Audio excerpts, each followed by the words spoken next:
ഞങ്ങളിവിടെ സേഫാ. ഇനി ഒന്നിനെ കുറിച്ചും ആലോചിച്ച് ചന്ദ്രമ്മ പേടിക്കണ്ട. എന്റെ ദേവി, ഇപ്പോഴാ എന്റെ നെഞ്ചിനകത്തെ ഭാരം കുറച്ച് കുറഞ്ഞത്.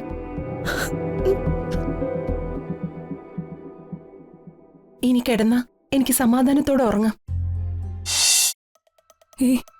ഒന്നുമില്ല തിരുമേനി. ഞങ്ങള് മോളെ, ഞാൻ ചോദിച്ചു എന്ന് കരുതി മോള് സങ്കടപ്പെട്ട് പറയണമെന്നില്ല. അത് വിട്ടേക്ക്. തിരുമേനി, ഞാൻ കള്ളം പറഞ്ഞതാ. വീട്ടിൽ പിടിച്ചു നിൽക്കാൻ പറ്റാതെ വന്നപ്പോ ഇറങ്ങി വന്നതാ.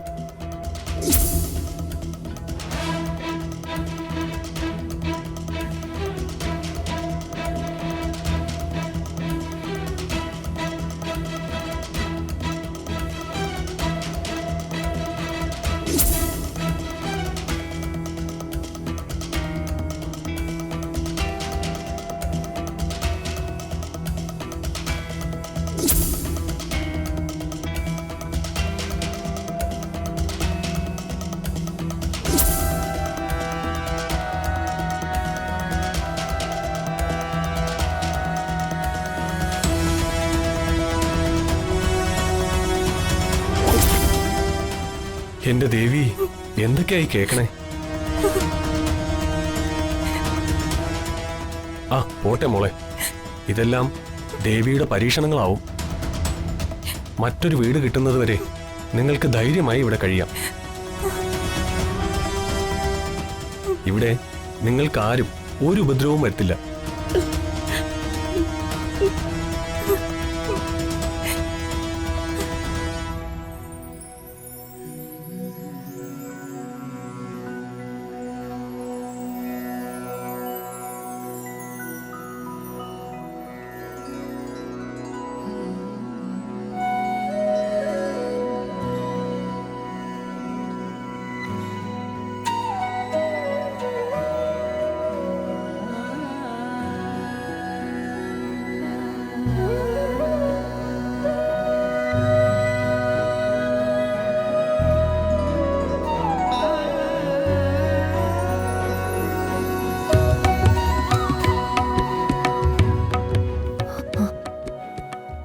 ദൈവങ്ങൾക്കും കഷ്ടകാലം ഉണ്ടെന്ന് പഠിപ്പിക്കുകയാണ് രാമായണം.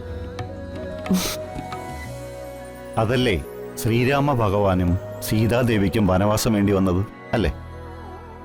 കഷ്ടപ്പാടിന്റെ ഇരുട്ടിനപ്പുറം വിജയത്തിന്റെ വെളിച്ചം ഉണ്ടെന്ന ഒരു പ്രതീക്ഷയും രാമായണം നൽകുന്നുണ്ട്.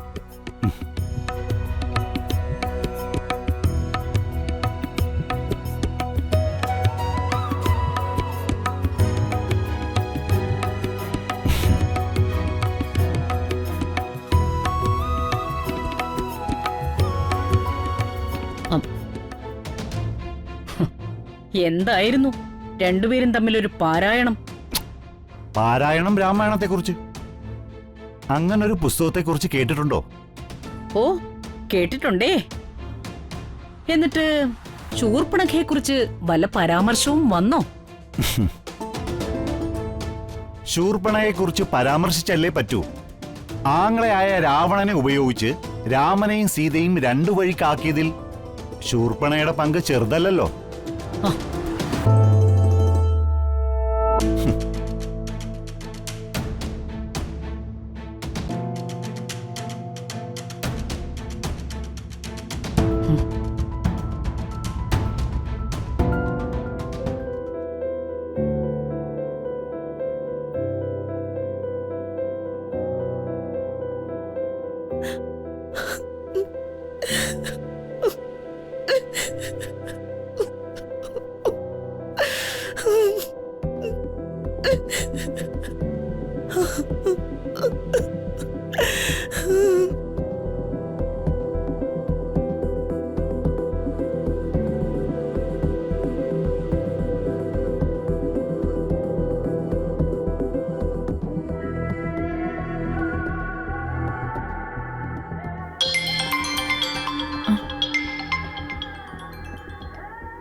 മോളെ, നിങ്ങളിപ്പോ എവിടെയാ? അമ്പലത്തിലെത്തിയോ? ഞങ്ങൾ അമ്പലത്തിലെത്തി ചന്ദ്രമ്മ. ഞങ്ങളിവിടെ സേഫാ. ഇനി ഒന്നിനെ കുറിച്ചും ആലോചിച്ച് ചന്ദ്രമ്മ പേടിക്കണ്ട. എന്റെ ദേവി, ഇപ്പോഴാ എന്റെ നെഞ്ചിനകത്തെ ഭാരം കുറച്ച് കുറഞ്ഞത്.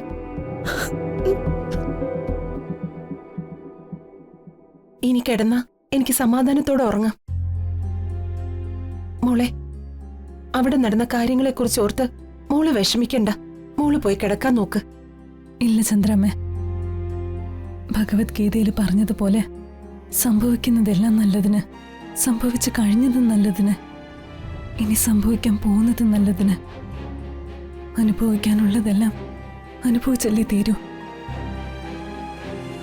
ഒരു തെറ്റും ചെയ്യാത്ത അച്ഛൻ ജയിൽ ശിക്ഷ അനുഭവിക്കുന്നില്ലേ? അത് പിന്നെ മോളെ, മഹി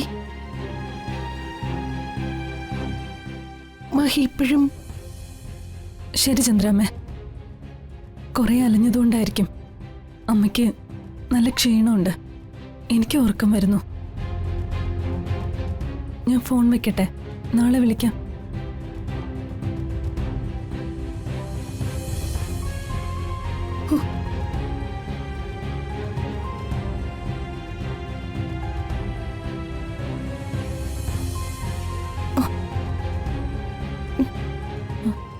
തിരുമേനി, എന്താ കുഞ്ഞെ, വീണ്ടും മുഖത്തൊരു സങ്കടം കാണുന്നുണ്ടല്ലോ. എന്താ ഉണ്ടായത്? അത് അമ്മ പഴയ വിശ്വാസങ്ങൾക്ക് മുറുകെ പിടിച്ച് ജീവിക്കുന്ന ഒരു പാവമാ തിരുമേനി. കള്ളം പൊട്ടിച്ചുകൊണ്ടുപോയ സ്വർണമാലയില് അമ്മയുടെ താലിയും ഉണ്ടായിരുന്നല്ലോ. താലി നഷ്ടപ്പെട്ട അത് കെട്ടിയ ആളുടെ ആയുസിന് എന്തെങ്കിലും സംഭവിക്കുമെന്നുള്ള ഭയത്തിലാ അമ്മ.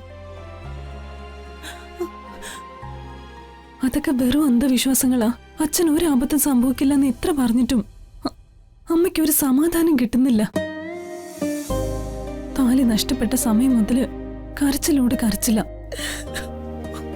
മോളെ, അതിനെ വെറും ഒരു അന്ധവിശ്വാസമാണെന്ന് പറഞ്ഞ് തള്ളിക്കളയാൻ പറ്റില്ല. ഒരു പെണ്ണിനെ സംബന്ധിച്ച് താലി എന്ന് പറയുന്നത് വെറും ഒരു കഷ്ണം സ്വർണമോ മഞ്ഞച്ചരടോ മാത്രമല്ല. അത് രണ്ട് ആത്മാക്കളുടെ ബന്ധമാണ്. തന്നിലേക്ക് അലിഞ്ഞു ചേരുന്ന ഭർത്താവിന്റെ ആയുസ്സിനും ക്ഷേമത്തിനും വേണ്ടി ഒരു സ്ത്രീ തനിക്ക് മേൽ ചാർത്തുന്ന സംരക്ഷണ കവചമാണത്.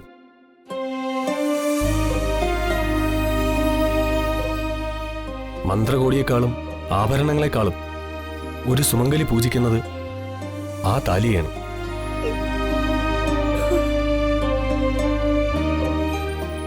അതുകൊണ്ട് തന്നെ അത് പെട്ടെന്ന് ഒരു നാൾ നഷ്ടപ്പെടുമ്പോൾ ഏതൊരു പെണ്ണിന്റെയും മനസ്സൊന്നിടറും, ഭയം താനേ ഉണ്ടാവും.